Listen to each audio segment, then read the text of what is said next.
Hi everybody, it's Shari Carroll for Simon Says Stamp.com. I hope you're enjoying Stamptember because I sure am. Today I am using the collaborative stamp set from Gina K, and it's a really super gorgeous stamp set.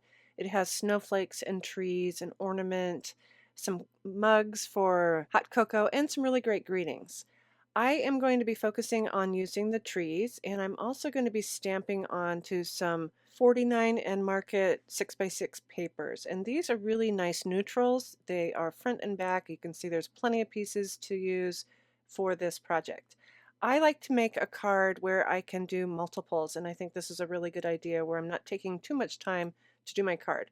So I have my paper down. I'm using my stamp platform from Holtz, and I'll be using the Simon Says Stamp clear ink and my anti-static bag first onto my paper. I'm going to be white embossing my trees onto this paper. So it's a pretty simple process. I'll be inking up with the clear ink, I'll stamp onto the paper, and then I can use my white embossing powder and cover that really well. I keep mine in a container. And once I have that well covered, I'll use my heat gun and I will heat up that embossing powder.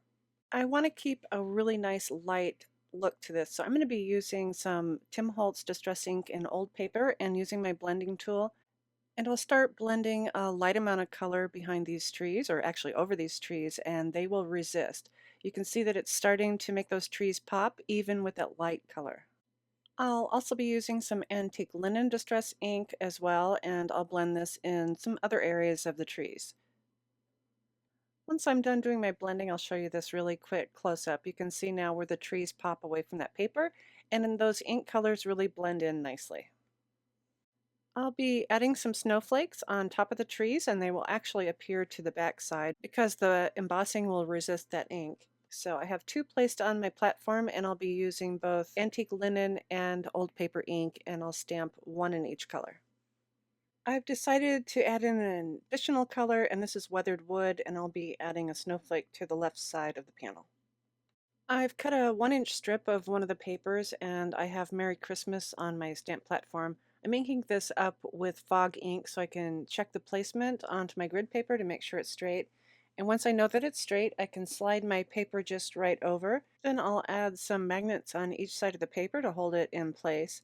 And then I'll be inking this up with the Simon Says Stamp SPARROW ink. It's a really nice brown and it goes really well with the papers. So I'll ink this up really well and stamp it onto the strip of paper. To finish this card up, I layered my panel onto a 4 1/4 by 5 1/2 top folding card, and I mounted my word message up with a little bit of foam tape. And as a final step, I added some Nuvo clear drops to add snowy highlights to my trees. I hope you've enjoyed my quick tutorial on how I've used Gina K's Joy of the Season stamps, collaborative with Stamptember for Simon Says Stamp. As always, thanks so much for watching.